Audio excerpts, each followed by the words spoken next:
Pessoal, boa tarde. Quem está acompanhando os seminários do Escritório de Evidência já me conhece.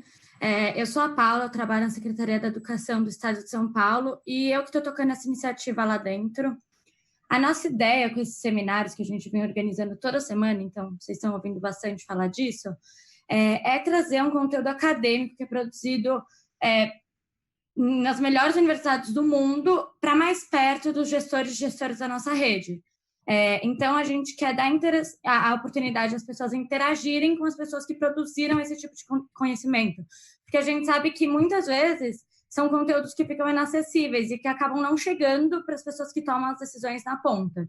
Então, o nosso objetivo é exatamente fazer esse meio de campo entre quem produziu o conhecimento e quem vai tomar a decisão na ponta, na implementação da política.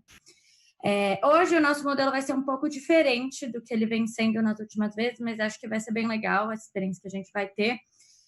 E eu estou aqui com o Leonardo Rosa, que é doutor em Stanford, ele está falando com a gente diretamente da Califórnia, super chique. E com a Cleusa Repulho, que foi secretária da Educação em São Bernardo do Campo. O Léo, ele vai fazer uma apresentação sobre um estudo que ele produziu que fala sobre o processo de seleção de professores e depois a Cleusa ela vai comentar e trazer a visão dela de quem já acompanhou esses desafios do ponto de vista da gestão da rede de São Bernardo do Campo. Então, acho que vai ser bem legal, a primeira vez que a gente vai ter essa troca entre duas pessoas, acho que vai acrescentar.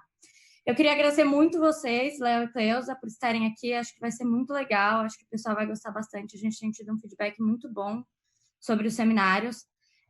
Quando a Cleusa terminar, a gente vai abrir para perguntas. Então, vai aparecer na tela de vocês um link em que vocês conseguem interagir, mandar perguntas. Eu vou fazer uma triagem das perguntas, porque não dá tempo da gente ler todas, mas depois eu compartilho com os pesquisadores o que vocês mandaram. Então, anotem, porque esse link não vai aparecer de novo. Vou deixar alguns segundos aí para vocês. E a segunda coisa que eu vou falar é que todos os nossos seminários estão sendo gravados e eles ficam disponíveis na página dentro do site da própria FAP do Escritório de Evidências. Também vai aparecer para vocês o link. Então, lá vocês conseguem ver todas as transmissões que já foram feitas no passado, tá bom? Então, anotem aí, porque aí tem todos os links das transmissões que já foram feitas. Tem coisas muito legais que a gente fez. Acho que vocês vão gostar bastante. E é isso. Léo, é com você. Obrigado, Paula. Boa tarde a todos. Acho que antes de começar, eu queria muito agradecer a Paula pelo convite, tá certo? E também o meu amigo Tiago Guimarães, que, enfim, fizeram essa iniciativa aí na Secretaria de Educação do Estado de São Paulo. E é uma iniciativa muito bem-vinda. Obviamente, eu queria agradecer a Cleusa Repulho por ter gentilmente aceitado o meu convite. É um formato um pouco diferente, mas para mim é uma grande honra dividir a mesa com ela e, claro, ouvir a opinião de uma pessoa tão experiente que já esteve à frente de uma Secretaria de Educação, que conhece muito bem os secretários de educação aí de todo o Brasil. Bom, eu vou compartilhar a minha tela aqui. Hoje eu vou apresentar um trabalho que eu desenvolvi durante o meu doutorado aqui na Universidade de Stanford, na Escola de Educação de Stanford. E o trabalho, o título dele em português, eu estou chamando de Por que minha escola não tem professor? Entendendo as regras dos processos de seleção para explicar a escassez de professores. Esse, como eu disse, é um trabalho que eu realizei durante o doutorado, eu venho apresentado em congressos acadêmicos, e é muito legal que eu tenha a oportunidade de apresentar para uma plateia mais ampla, que, de fato, experiencia essa realidade. Por que minha escola não tem professor? É uma pergunta quase pessoal, né? Tá certo? E não seria um grande problema se só a minha escola não tivesse tido professor.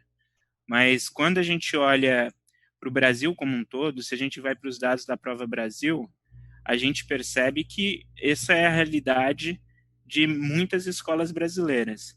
Dados da Prova Brasil de 2017, por exemplo, indicam que 44% dos diretores em escolas brasileiras afirmam que o funcionamento da escola foi dificultado por inexistência de professores para algumas disciplinas ou séries. É um número bastante alto, tá certo? Acho que quase 50% das escolas afirmam ter algum tipo de problema com escassez de professores. Esse problema é particularmente maior em grandes municípios brasileiros, como algumas capitais.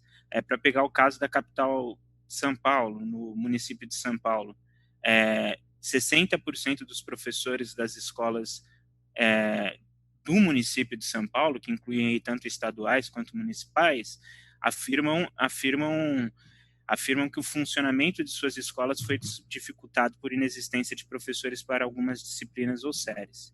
Esse número ainda é pior em algumas outras capitais, como é o caso de Salvador ou Fortaleza. No caso de Fortaleza especificamente, quase 70% dos diretores fazem tal afirmação.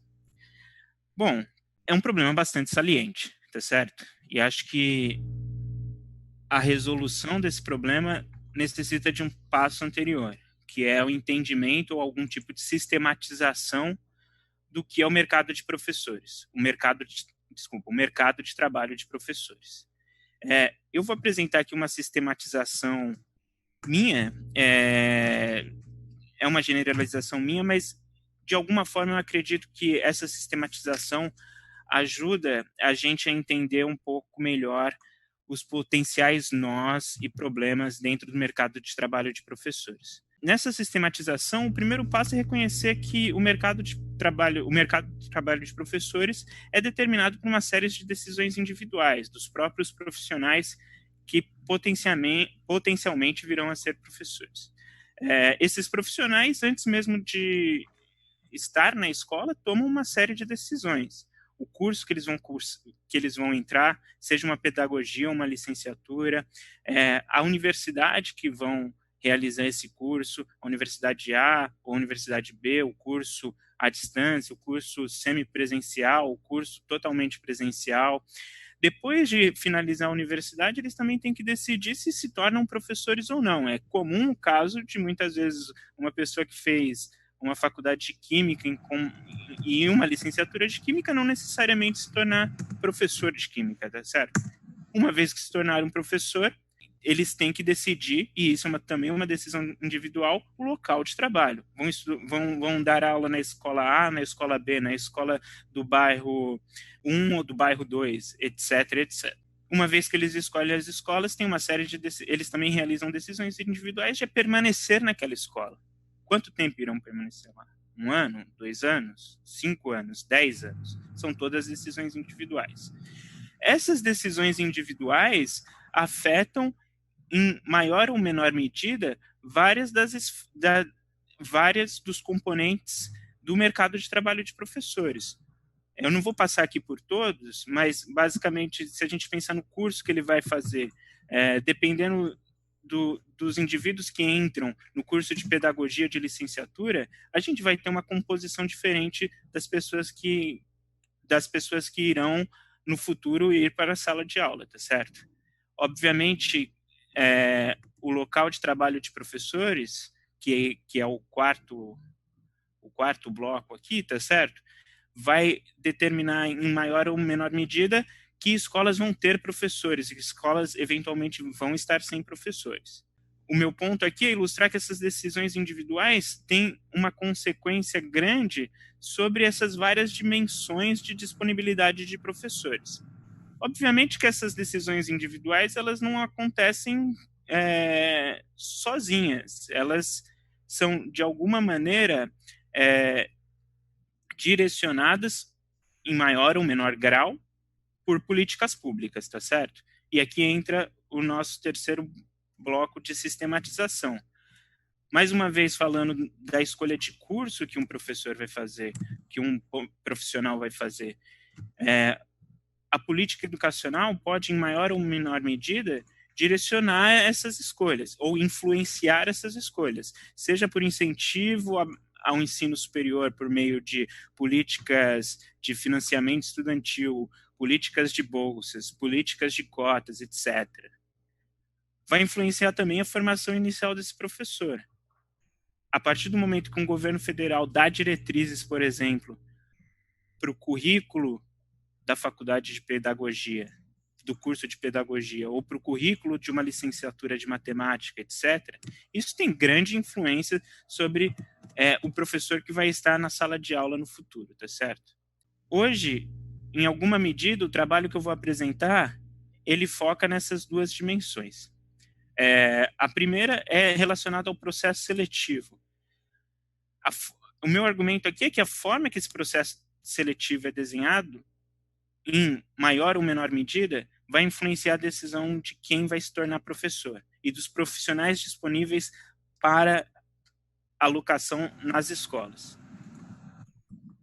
As políticas de benefícios desenhadas principalmente por secretarias estaduais e municipais, elas também vão ter uma influência muito grande sobre onde esses profissionais vão escolher as suas escolas, tá certo? Então, o que eu queria salientar com essa fala um tanto quanto longa é que eu não vou atacar aqui nessa apresentação, ou não tenho a pretensão de apresentar e diagnosticar as várias esferas, ou os vários nós relacionados à escassez de professores. Eu vou focar especificamente em 2 nós, tá certo? Bom, mais especificamente, qual que é a pergunta que eu vou fazer aqui? A pesquisa que eu vou apresentar hoje se concentra, como eu disse, em 2 políticas importantes, tanto a de diretrizes de seleção de professores quanto a de benefícios. Mais especificamente, eu vou tentar responder 3 perguntas. A primeira, um tanto quanto ampla, e eu vou explicar um pouquinho melhor como que eu vou responder essa pergunta, é qual que é o padrão de processo seletivo de professores no Brasil. A segunda, entendendo esse padrão de processo seletivo, esse processo seletivo é eficiente ou garante que as escolas tenham professores, tá certo? E o terceiro ponto é tentar entender, ok, os professores que são selecionados por essas secretarias, quais escolas eles preferem? Ou, mais especificamente, quais características das escolas os professores levam em consideração quando escolhem onde trabalhar? Então, sendo bem claro, a minha pesquisa e a apresentação de hoje vai ficar exclusivamente nessas 3 perguntas. E por que essas perguntas são importantes, tá certo? Para responder isso, a gente vai dar um passo atrás e vai olhar um pouco para a literatura e tentar entender o porquê da importância de um professor.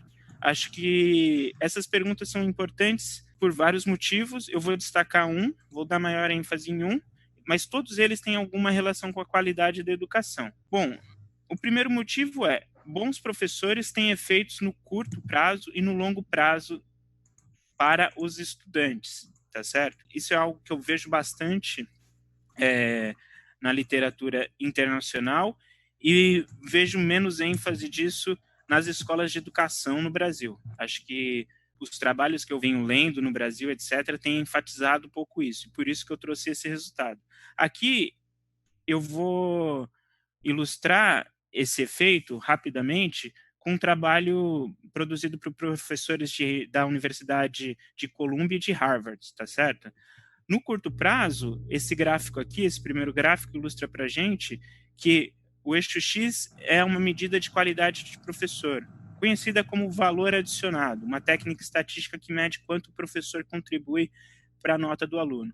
E no eixo Y é a nota, ou no eixo vertical, é a nota do aluno. O que a gente percebe aqui é uma relação claríssima entre um melhor professor e a nota do aluno, ou seja, o efeito de curto prazo que eu estou chamando aqui. Isso parece um pouco óbvio, não é nem um pouco óbvio, dada a discussão na literatura, mas a princípio parece bem óbvio. E um outro elemento não tão óbvio é o benefício de um bom professor no longo prazo. Esse segundo gráfico aqui traça uma relação entre ter experienciado o fato de ter um bom professor e o salário desses indivíduos anos depois, lá por volta dos 28 anos, ou quase 30 anos, tá certo? Aqui, esse resultado é muito importante também. A gente olha para uma relação bastante positiva. Pessoas que experienciaram bons professores durante o seu ensino fundamental, o seu ensino médio, em geral, vão ter salários maiores. Então, para concluir, acho que isso finaliza a primeira parte, que é esse bloquinho aqui. Bons professores têm efeitos no curto e longo prazo. Obviamente, não é só por conta disso que a gente quer analisar essa questão.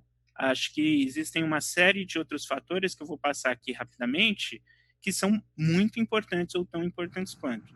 O primeiro é bastante conhecido na literatura, que a escassez de professores tem impacto negativo nas notas dos estudantes. E tem um efeito perverso em desigualdade escolar, porque, em geral, essa escassez se concentra em regiões mais vulneráveis.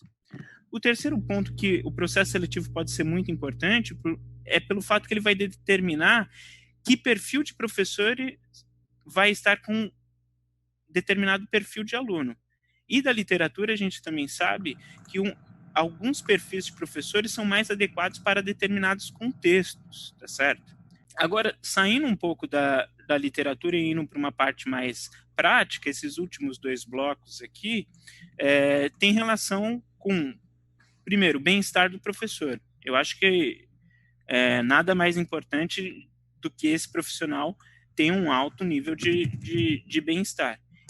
E o último, não menos importante, muito caro para a nossa situação atual, é a questão de finanças públicas. A gente sabe que parte substancial do orçamento de municípios e de estados é comprometido pela folha de pagamento de professores, e um ponto importante para que esses recursos sejam utilizados da melhor maneira possível é que esses processos seletivos sejam muito bem feitos, tá certo? Então, com isso, eu penso que eu consigo ilustrar um pouquinho a importância de entender um pouco melhor esses processos seletivos. Bom, agora eu vou voltar um pouquinho para as questões e discutir um pouco qual que foi a metodologia utilizada aqui para analisar essas questões. Basicamente, esse trabalho que eu vou apresentar para vocês combina 2 abordagens. A primeira abordagem é uma abordagem mais qualitativa, principalmente por meio de análise de documentos. Que documentos são esses? São leis, editais de concursos públicos e todas as prerrogativas relacionadas a instruções e normativas da secretaria em questão. Aonde eu vou fazer isso? Eu não vou falar o nome do município aqui, mas basicamente é um município de grande porte do Brasil, um grande município brasileiro. Então, todos os documentos e análises documentais foram focadas nesse grande município. Em um ou outro momento, eu vou ilustrar com outros documentos de outras pesquisas que eu venho realizando na área, mas o principal são os documentos desse grande município. De um lado, eu tenho a parte qualitativa de análise documental, de outro lado, eu tenho uma parte mais quantitativa, que é muito mais próxima da minha área de formação, tá certo? Que é uma área de formação de política educacional. E como foi feita essa análise quantitativa? Desculpa. Basicamente, o que eu realizei foi transformar todos os dados de um processo seletivo específico, de um concurso público específico, que estão nos diários oficiais, em dados que pudessem ser manipulados e que possibilitassem que usássemos técnicas estatísticas, tá certo? Então, basicamente, a gente está falando de transformar dados que já estão disponíveis, que são públicos, que estão no diário oficial, em informações que a gente consegue dar alguma racionalidade a ela. Com isso, basicamente, eu consegui reconstruir todo o processo de contratação do professor, desde ali do anúncio das vagas no edital de concurso público até o momento em que as escolas apresentam as suas vagas e o professor realizam as suas decisões, tá?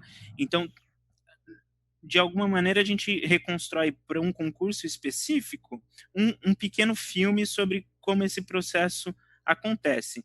Vou dar um passo atrás e vou voltar para aquele slide de perguntas.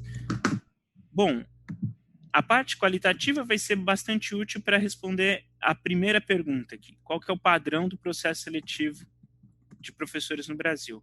A parte quantitativa de análise dos dados vai permitir que a gente responda essas outras duas perguntas. Tanto a pergunta se o processo seletivo garante que as escolas tenham professores, e quando os professores escolhem, porque a gente consegue reconstruir exatamente todo o processo.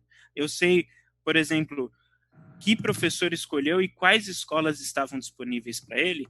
Eu consigo aplicar algumas técnicas estatísticas para dizer quais as características das escolas os professores levam em consideração quando escolhem onde trabalhar. Tudo bem, vamos agora sair um pouco do preâmbulo, da motivação e entrar nos resultados propriamente ditos. Eu dividi os resultados em 5 aqui. Eu vou passar por eles de uma maneira um pouco rápida e sempre que possível vou tentar ilustrar, repetindo aqui, com outras pesquisas que eu venho realizando na área e que não necessariamente se referem a esse município em questão. Bom, primeiro resultado, das análises documentais, a gente percebe que os professores são selecionados, nesse município, são selecionados apenas por uma prova objetiva, uma dissertativa e uma prova de títulos. E somente por isso, tá certo? Essa é a realidade do restante do Brasil? Essa é uma pergunta que eu venho fazendo e levantando dados a respeito.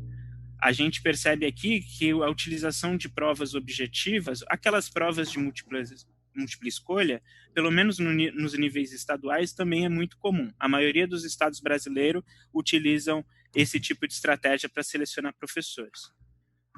Menos estados, mas ainda um grande número de estados, também realizam algum tipo de prova dissertativa. A maioria dos estados utiliza a prova de títulos. Nada contra nenhuma dessas três estratégias. A questão aqui é simplesmente ilustrar quais estratégias são utilizadas ou não. O problema, talvez, e daí agora entrando um pouco mais especificamente nos problemas, é que essa é a única estratégia utilizada,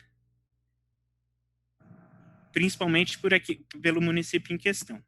Isso nos leva à nossa segunda parte, que é o nosso segundo resultado, que é não só a estratégia de seleção de professores é baseada pura e simplesmente em provas, como quando os professores escolhem, eles são os únicos a tomar decisões. Secretarias e escolas são passivas na escolha desses professores. O que eu quero dizer com isso? Primeiro, não existe nenhuma participação das escolas, seja nesse município, seja no restante do Brasil, quando o professor está atribuindo aulas, pelo menos não oficialmente, tá certo? Segundo, uma participação da secretaria um tanto quanto objetiva seria a realização de entrevista, e isso, em geral, isso não acontece nesse município que eu estou analisando, e no Brasil também não, tá? Bom, você pode falar, o que uma prova prática ou uma entrevista poderia informar a mais? Essa é uma pergunta bastante relevante.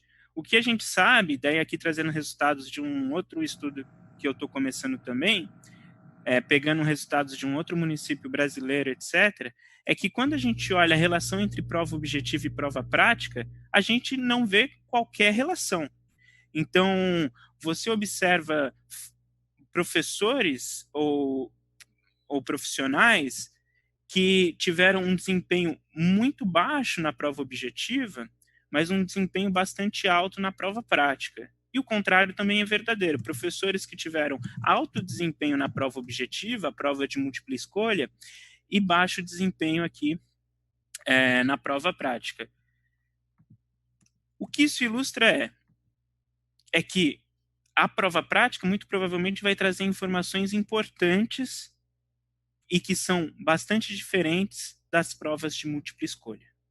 Se elas são relevantes para selecionar um professor, um bom professor ou não, é uma questão em aberto, tá certo? Finalmente, esse grau de centralização na escolha de professores, sem a participação de escola ou de secretarias, é algo bastante peculiar do Brasil. utilizando dados do PISA para comparar o grau de centralização de contratação de professores com outros países, a gente vê que o Brasil se encontra entre os países mais centralizados, tá certo? Países que eventualmente a gente ia pensar que tem um grau de centralização muito grande, como Rússia ou China, pelo contrário, eles têm uma participação forte das escolas ao escolherem professores, tá certo? Bom, agora essa parte, esse último slide encerra a parte mais qualitativa, desculpa, de análise de documentos, etc. Agora a gente migra para a parte quantitativa, onde a gente vai dar algum dimensionamento sobre os números desse concurso público. O primeiro resultado dessa parte quantitativa é que a secretaria do município em questão subestima o número de professores que as escolas precisam. E como que a gente vê isso? A partir do diário oficial, a gente consegue saber exatamente o número de vagas anunciadas no edital.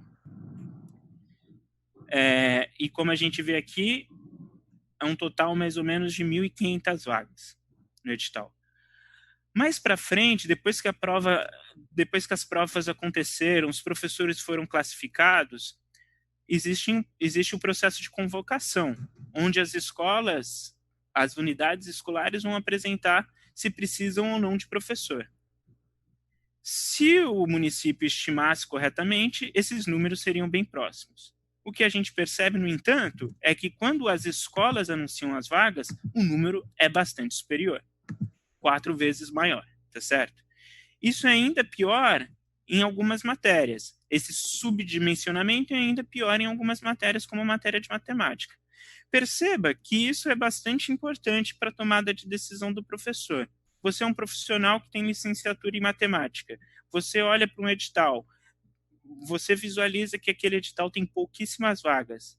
Aquilo muito provavelmente cria algum bloqueio para que você realize a prova, porque você percebe que você tem poucas chances de eventualmente entrar, mesmo que você seja um bom professor, tá certo? Então é preciso prestar bastante atenção nesse número e fazer uma leitura crítica para que a gente consiga, de alguma maneira, informar corretamente os profissionais que vão concorrer pelas vagas o real número de vagas disponíveis. Agora vamos para o nosso penúltimo resultado, quarto resultado. O efeito do mau planejamento é gritante no que se refere a vagas. Desculpa, no que se refere à capacidade de selecionar professores. A gente sai de uma situação de completa abundância de profissionais disponíveis para irem para as escolas para uma escassez nesse município. O que eu quero dizer com isso? Lembre que existe uma diferença entre o número de vagas anunciadas no edital e o número de vagas apresentadas durante a convocação desses profissionais para a escolha de escolas. Esse diferencial não seria nenhum problema nesse município em questão quando a gente olha para o número de candidatos, tá certo? A gente tem mais ou menos 6 mil, as escolas demandando aproximadamente 6 mil vagas e aproximadamente 65 mil candidatos tentando aquelas vagas, muitos candidatos. No entanto, após a prova, o que a gente percebe é que apenas 4 mil são aprovados. Aqui podem existir diversos fatores, mas um fator importante é o desenho do edital, do processo seletivo, que é muito comum em várias secretarias de educação no Brasil. Os processos seletivos no Brasil não servem para identificar se os professores têm um conhecimento que os deixa aptos a estar na sala de aula. Os concursos servem simplesmente para classificar professores. Então, o modo como ele é desenhado, mecanicamente, elimina grande parte dos professores. De novo, eu não vou entrar nos específicos aqui, mas é uma questão bastante importante para que secretários e equipes de planejamento de secretaria levem em consideração. Queremos uma prova que selecione os professores pelas condições que eles apresentam e pela aptidão deles em estar na sala de aula, ou queremos simplesmente algum tipo de ferramenta para classificar as pessoas, certo? Se queremos algum tipo de classificação, a gente tem que voltar aqui nesse slide e pensar como que realizamos essa classificação para garantir um mínimo de pessoas, um mínimo de profissionais para preencher as vagas necessárias. Finalmente, o último resultado, a consequência de todo esse mau planejamento ou a consequência de um processo seletivo como esse. A mensagem é curta e clara. As escolas em regiões vulneráveis são as mais penalizadas. Aqui eu trouxe alguns resultados da análise para ilustrar.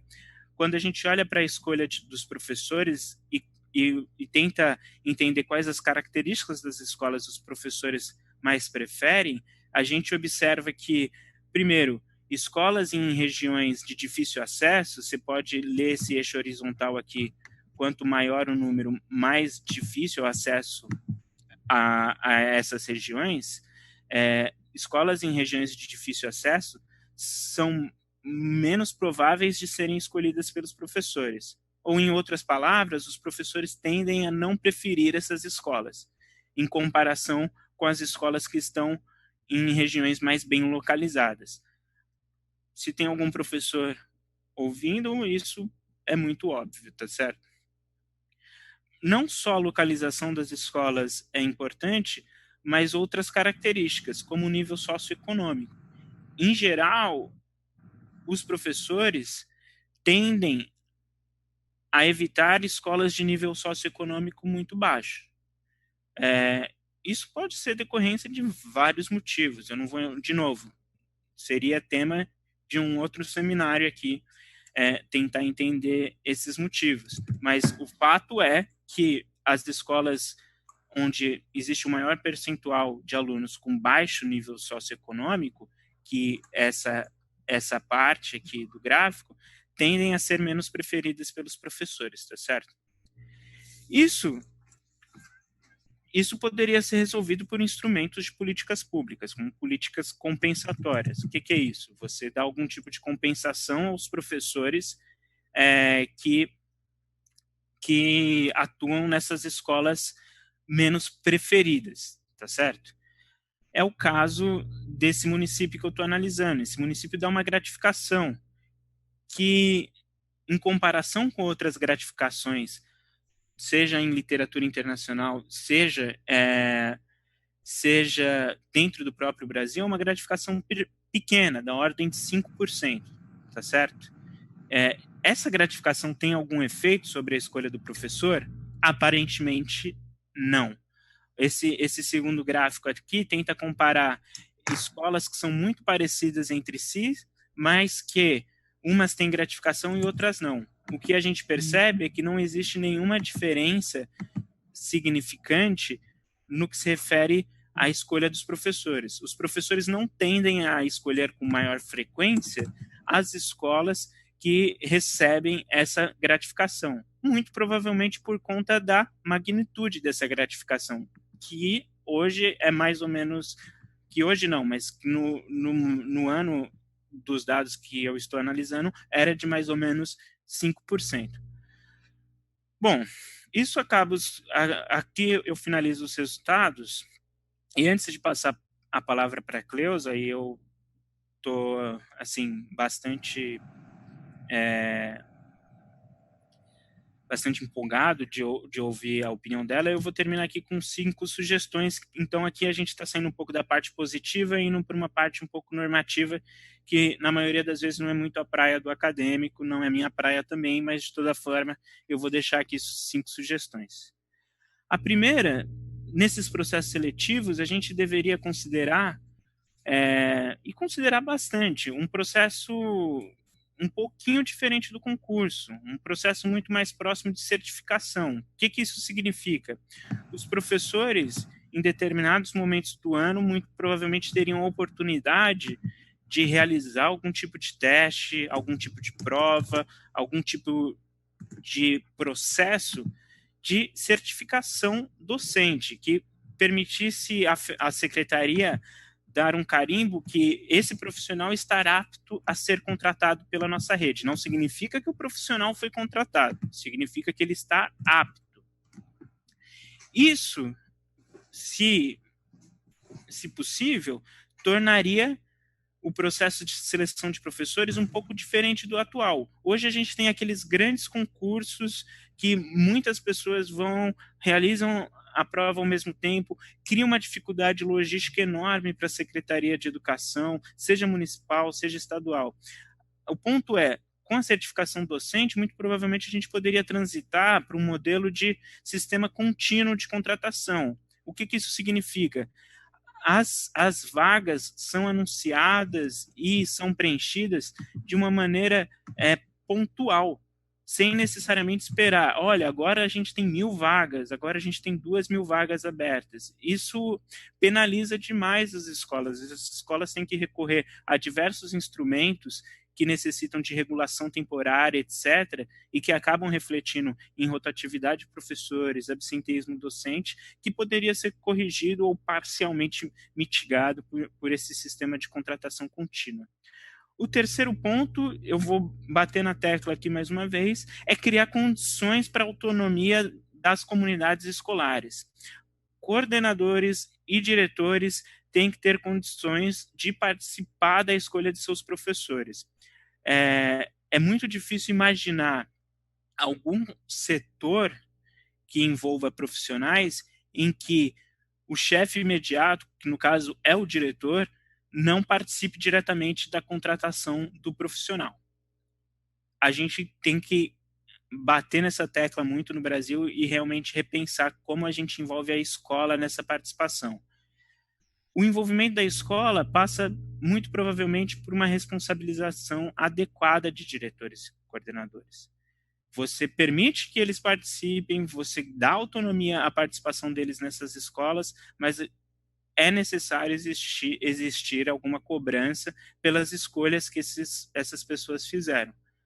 Se você escolheu professores e a taxa de rotatividade na sua escola é muito alta, de alguma maneira você tem que responder por isso junto à secretaria, junto à diretoria regional, etc.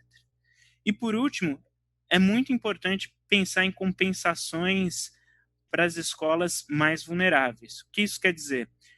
Escolas em regiões de difícil acesso, ou com baixo ou com alto número de estudantes de baixa renda, deveriam receber recursos maiores para que os professores tivessem ali uma renda maior. Essas características, a localização da escola, o perfil do aluno, são coisas que o profissional leva em consideração.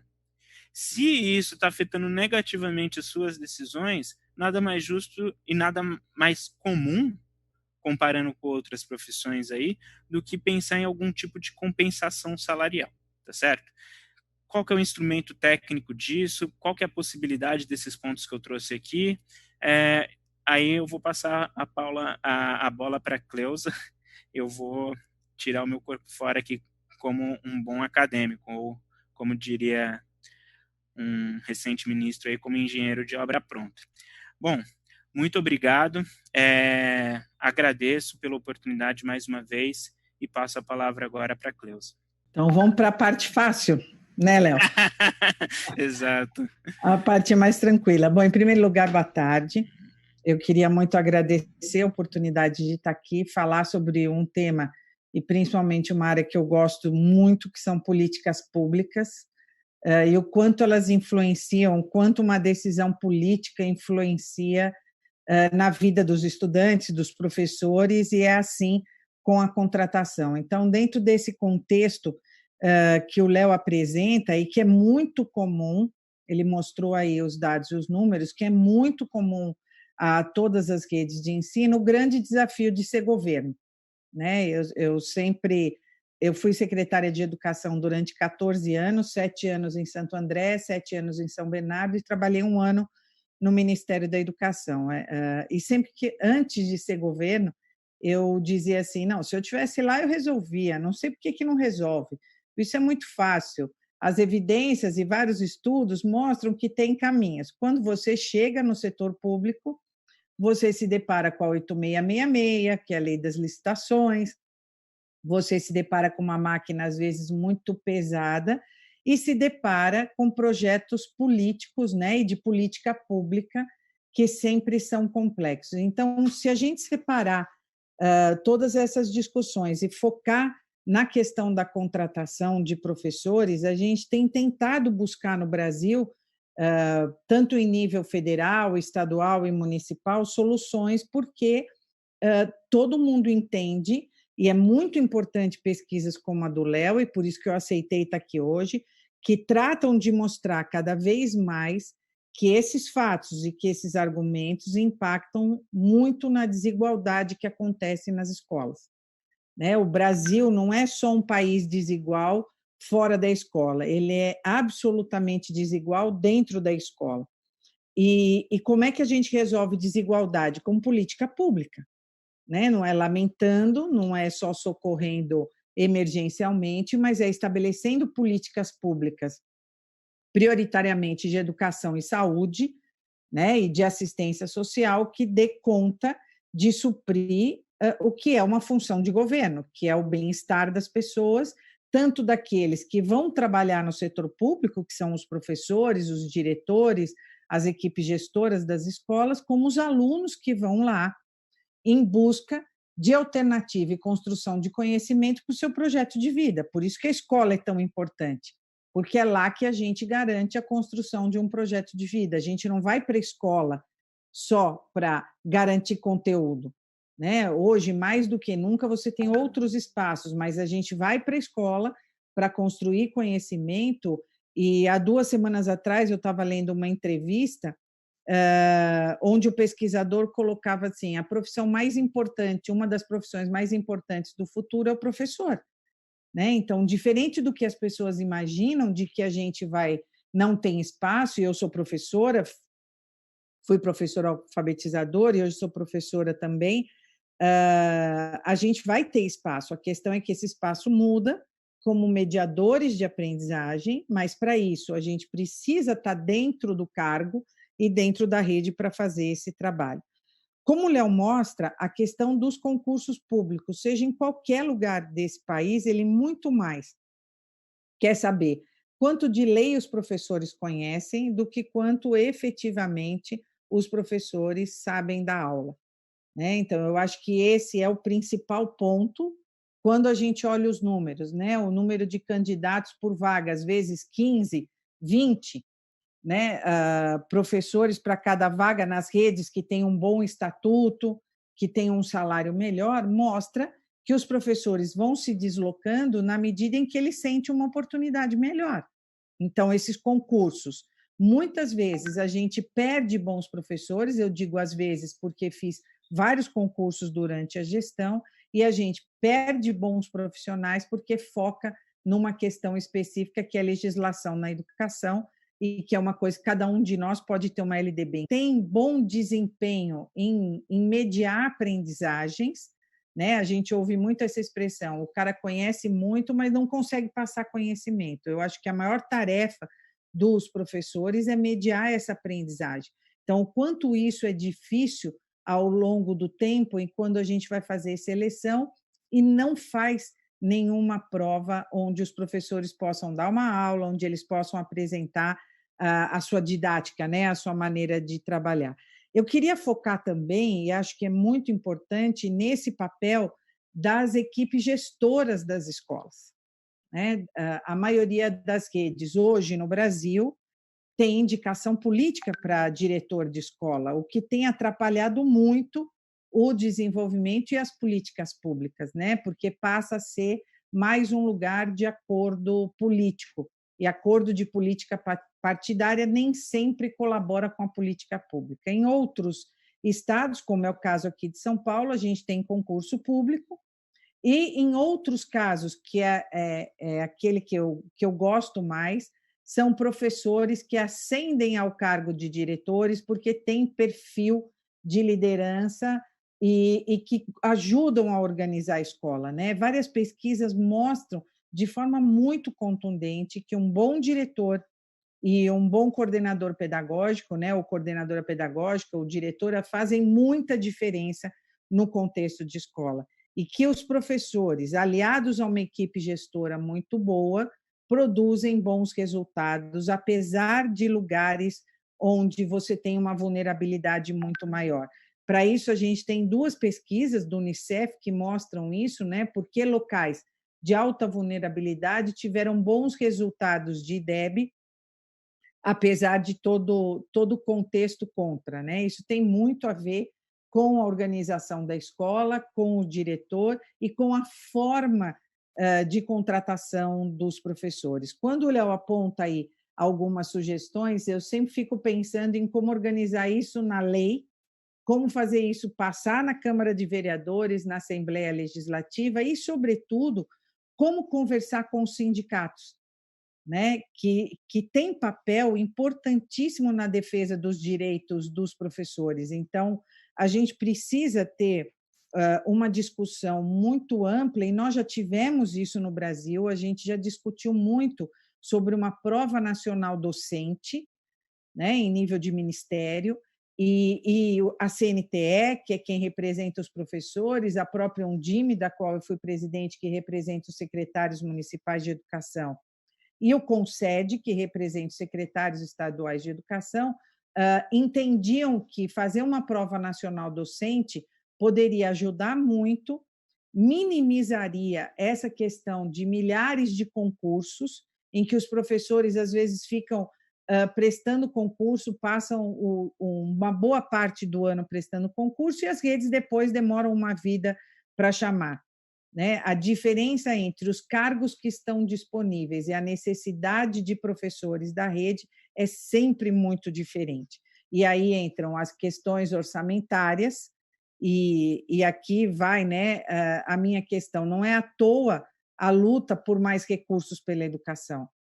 Boa educação, professores custam, e porque são profissionais, e profissionais precisam ser bem remunerados. Então, quando eu fiz parte da discussão sobre o piso nacional de salários, né? O quanto isso foi duro no Brasil, né? E uma das ações ia justamente na necessidade da gente conseguir contratar bem, selecionar bem, pagar bem, para que a gente tivesse bons resultados. É um conjunto de coisas, é um conjunto de ações, e que o processo de seleção é parte importante de todo esse processo.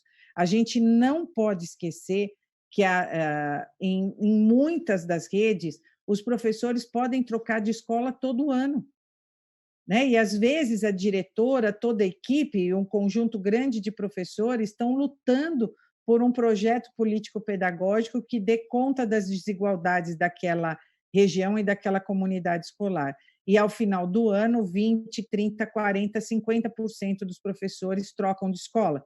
Quer dizer, não há bons projetos pedagógicos ou bons projetos de educação que não tenham recursos e que não tenham perenidade, né? Ninguém desenvolve um projeto de educação em um ano. A gente investe na formação continuada, os professores, muitas vezes, tiram recursos do seu salário para o investimento, tiram suas horas de lazer e também têm formação continuada em serviço para uma determinada área ou para um determinado ciclo ou série, e no final do ano escolhem ir para outra escola, ir para outra série. Então, a gente tem uma série de fatores hoje que entram no que diz respeito a concurso público, a estatuto de magistério e organização das redes, que precisam ser revistos, Léo, num conjunto de coisas, né? Olhar uma só dessas partes não vai colaborar para a gente melhorar o todo, né? A gente tem alguns estatutos que privilegiam demais determinadas coisas em detrimento de outras, né? Quando você fala dos recursos eu gosto de chamar de reconhecimento, né? Eu tenho muita preocupação em como compensar os professores pela disposição de ir para lugares mais distantes, para lugares onde a desigualdade é muito grande, comunidades extremamente carentes, onde a maioria das famílias tem baixa ou nenhuma escolaridade. É óbvio que nessas escolas os professores têm um esforço muito maior de trabalho e de engajamento com toda a comunidade. Isso predispõe o professor a um trabalho muito maior, a uma organização de rede muito maior que precisa, então, de investimento e de retorno, porque a gente não pode, não deve e não pode cometer o erro, e mais uma vez a gente vem ouvindo a questão da vocação dos professores, né? O professor é profissional, precisa ser reconhecido pela sua profissão e ser remunerado pela importância do seu trabalho. Eu acho que isso colocou o Brasil num outro patamar quando a gente teve o piso nacional de salários, ainda que baixo, mas era infinitamente maior do que muitos professores recebiam naquele momento e recebem hoje. E ainda hoje a gente tem legislações como o teto dos gastos, como as pessoas querendo desvincular recursos da educação, sendo que ainda a gente vive no Brasil o último bônus demográfico. Eu acho que é muito importante você acrescentar, né, em todo esse trabalho que você faz, que o Brasil vive uma questão demográfica diferente de outros países no mundo. O Brasil está no seu último bônus demográfico, onde a gente tem mais crianças e jovens do que adultos e idosos. E isso é estratégico para o desenvolvimento do Brasil. E aí os professores ganham ainda papel mais relevante na discussão e principalmente na formação. Há quem discorde da Base Nacional Comum Curricular. Eu fui uma das defensoras da base, não é a base dos meus sonhos, mas é o começo para garantir diminuição da desigualdade no Brasil, né? Até então, no Brasil, cada um escolhia o que queria dar. Quem se preocupa mais com a educação, dava mais. Quem se preocupava menos, as crianças ficavam ali à mercê e os professores também. Então, a ideia de que a gente possa ter um conjunto de políticas públicas que leve em conta o processo seletivo de professores, a importância da equipe gestora participar desse processo e a comunidade escolar com o controle social, né? E você foi muito feliz na hora de colocar. É o primeiro lugar onde o chefe imediato não sabe quem é que vai chegar para trabalhar com ele. Não sabe, não faz ideia, não sabe de onde veio, e aí convive com todo esse processo. E para finalizar, para a gente poder abrir aí para as questões, eu queria muito destacar a importância que nenhuma rede ou pouquíssimas redes tratam do estágio probatório. Né? No Brasil, a gente tem essa possibilidade de ter um estágio probatório que ajude na formação dos professores e, principalmente, entender que alguns profissionais não se adequam para a escola pública ou não se adequam para determinado trabalho. Né? Como em toda profissão, a gente tem muitos que gostam do que fazem, alguns que gostam mais ou menos e outros que não deveriam estar na sala de aula.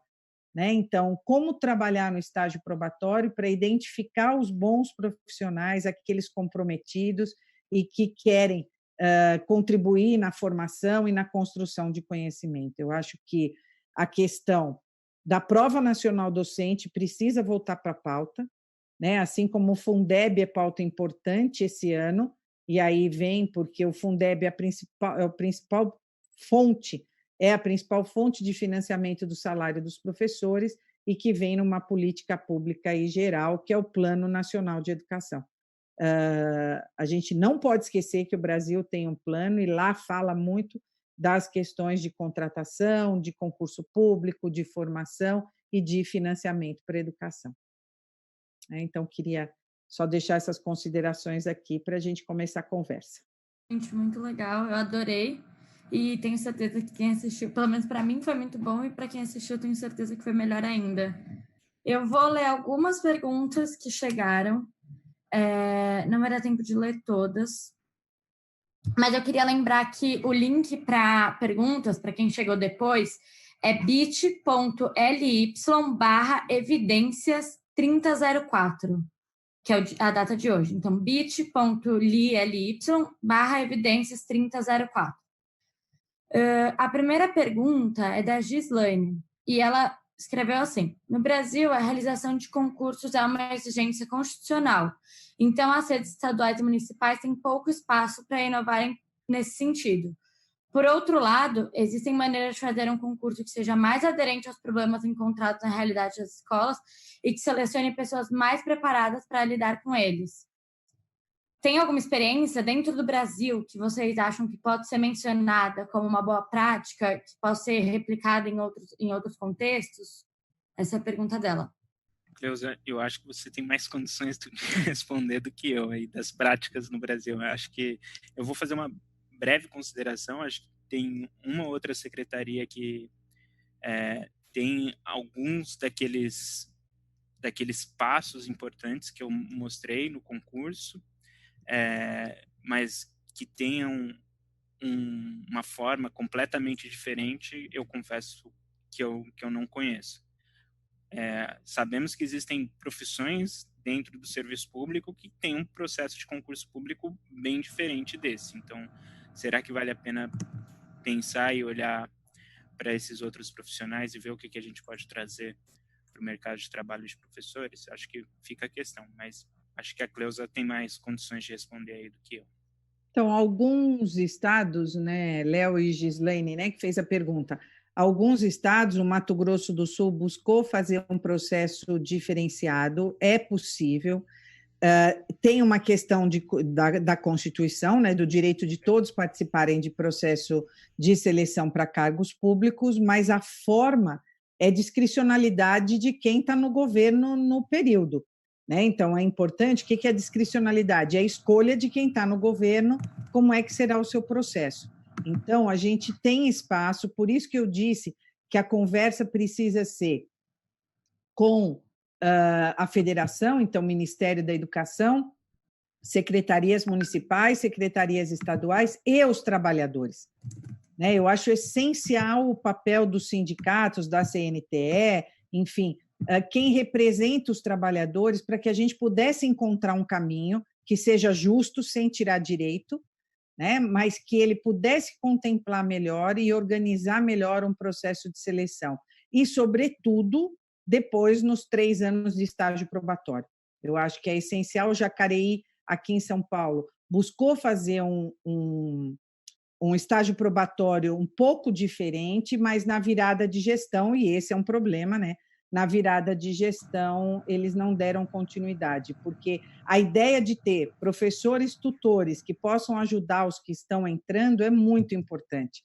Gente, nenhuma universidade dá para nós o contexto de uma escola pública, né? Então, é muito importante que a gente pudesse ajudar os professores que entram na sua formação e na sua construção enquanto educadores de redes públicas, de redes que incluem todas as crianças, de redes que estão inseridas em locais de alta vulnerabilidade, enfim, inseridos na realidade local. A gente está vivendo exatamente isso agora, né? Como é que as escolas vão conseguir dar conta de toda essa paralisação das mais diferentes formas. A gente tem desde o uso de EAD, quem está mandando apostila, quem não está conseguindo fazer e quem não vai conseguir entender. E como é que, na volta, cada um de nós, na sua escola, vai ter que trabalhar com esses alunos que tiveram oportunidades diferentes. Né? E, nesse contexto, todo mundo tem direito à educação. Eu vou fazer uma outra pergunta aqui do Vitor Pereira. Ele perguntou: qual seria a forma ideal de fazer o matching entre as escolas dos professores? A escola possui margem para aumentar e diminuir o tamanho das turmas. Então, eles deveriam primeiro enturmar e depois demandar os professores? Ou levar em conta a escassez de professores na hora de enturmar? A decisão... São várias perguntas em uma. A decisão de deixar os diretores escolherem as escolas pode levar ao aumento da desigualdade na alocação de professores? Bom, primeiro um abraço para o Vitor Pereira. Penso que é um dos meus amigos aí que fez uma pergunta. Vamos por partes, né? Começar ali. Qual que deve ser a primeira decisão? Enturmação ou professor, ou a chamada de professores? Eu penso que, obviamente, a enturmação é necessária, né? Você precisa ter uma adequação do número de professores que você precisa na sua escola. Então, eu respondendo a pergunta, acho que o primeiro passo é a enturmação. Sobre acho que a segunda, eram 2 perguntas, né, Paula? Ou eram 3? Sim, a primeira é era a da forma informação. ideal A Isso. informação. A forma ideal de realização desse processo, eu acho que a gente vai ter que experimentar. Eu acho que a gente não conhece a forma ideal ainda, né?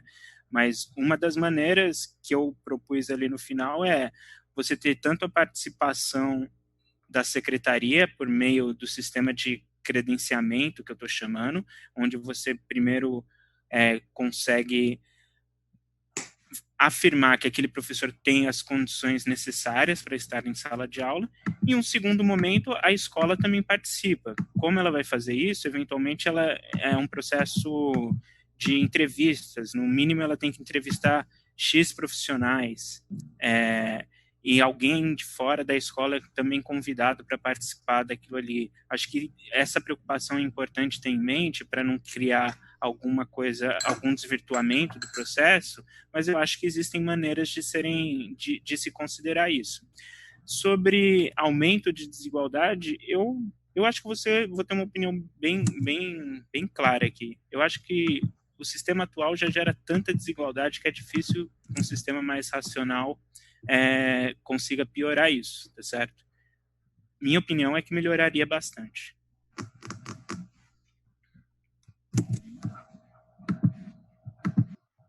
Bom, concordo. Em gênero, número e grau. Pior do que tá, vai ser difícil. Muito legal, gente. Deixa eu achar. Eu me perco um pouco nas perguntas. O Pedro perguntou: existe algum levantamento de políticas públicas internacionais em que a escola tem um papel maior na tomada de decisão na contratação de professores? Acho que ele está perguntando mais com relação a boas práticas mesmo.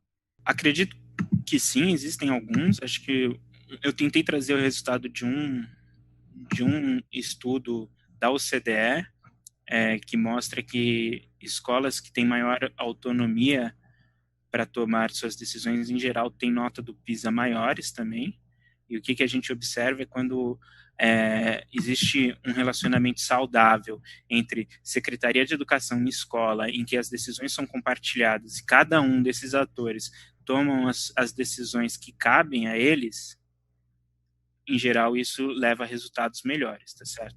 Como você disciplina esse processo é uma pergunta em aberto e muito difícil de ser respondida. Mas hoje, pelo menos do ponto de vista de correlação, a gente vê uma correlação muito forte entre a autonomia das escolas e resultado no PISA. Cleusa, se você quiser completar alguma coisa, só me interromper, senão eu vou lendo a próxima pergunta. Ok. Não, vamos, seguimos. A próxima pergunta é da Roberta. Se houve... primeiro, ela agradeceu pela apresentação e ela perguntou se, Léo, se você chegou a fazer alguma análise com relação ao endereço do professor, onde ele mora, e se isso impacta também na escassez de professores em determinadas escolas. Eu vou aprofundar um pouco a pergunta também. Se a localização da escola, então, se escolas que são mais inacessíveis e estão mais mal localizadas, como que isso impacta também? O que eu mostrei ali é a localização da escola, tá certo? Acho que escolas localizadas em regiões de mais difícil acesso ou mais vulneráveis, em geral, têm maior dificuldade para atrair professores. Refraseando um pouco, os professores tendem a não preferir essas escolas. E a Roberta trouxe um ponto crucial aí, que é uma das limitações do estudo, que é o endereço dos professores. Acho que, obviamente, você pode estar numa região mais vulnerável, mas você tem muitos profissionais naquela região. A chance de você conseguir abastecer as escolas, conseguir preencher as vagas das escolas com aqueles profissionais é muito mais fácil. Infelizmente, nessa pesquisa, a gente não conseguiu a gente, isso sou eu, mas eu não consegui algum tipo de acesso a dados dos endereços dos candidatos, o que seria muito, muito relevante. Daqueles 65 mil candidatos, onde eles estão distribuídos nesse município?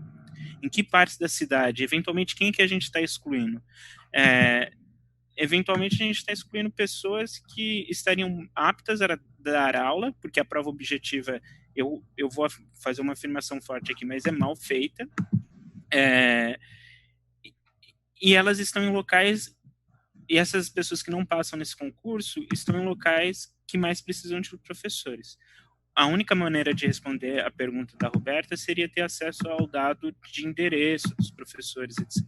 Infelizmente, acho que a secretaria não viu sobre o custo, é que o concurso hoje não custa barato. E eu vou te falar por que, não só pelo fato da realização, quando se contrata uma instituição para a realização do concurso, etc., etc.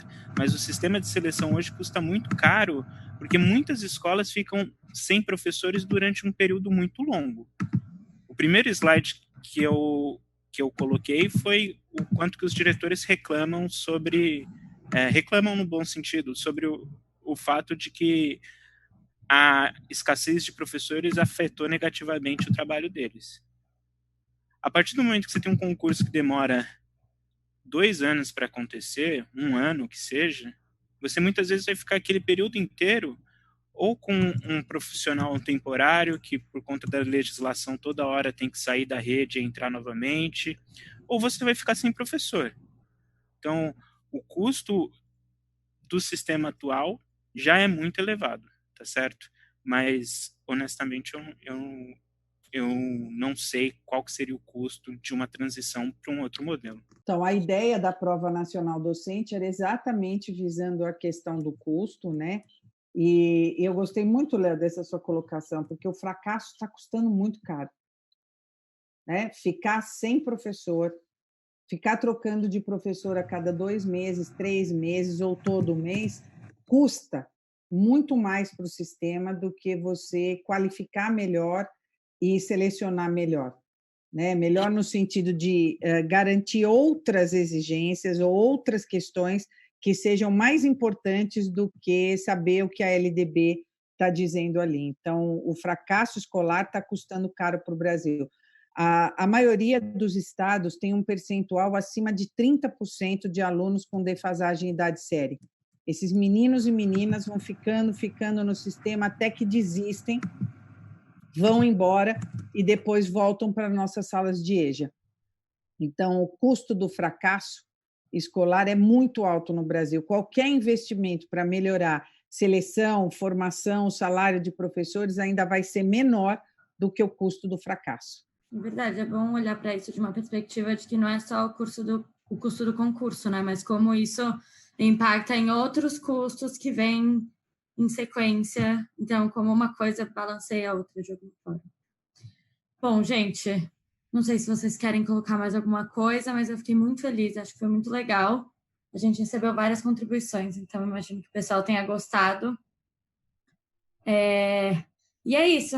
Estamos de volta semana que vem. Toda sexta estamos fazendo. Hoje é quinta, né? Mas porque amanhã é feriado, então a gente excepcionalmente mudou. Mas todas as sextas estamos fazendo essas transmissões do escritório de evidências para, enfim, para trazer esse tipo de conhecimento que acho que é bem legal que chegue para todo mundo, para o máximo número de pessoas possíveis. E, como eu falei, vai ficar gravado. Então, quem não conseguiu ver tudo, fiquem tranquilos, porque a gente vai disponibilizar essa gravação. E aí, Léo e Cleusa, vocês conseguem também disparar para as pessoas que não conseguiram acompanhar hoje, enfim. E é isso, gente. Muito obrigada, viu? Bom, muito obrigado, gente, Paula. Agradecer novamente a Cleusa por ter aceitado o convite. Muito obrigado, Cleusa. Um prazer. Enfim, um grande abraço para todos. Fiquem em casa. E é isso aí. Muito obrigado, pessoal. Obrigada, gente.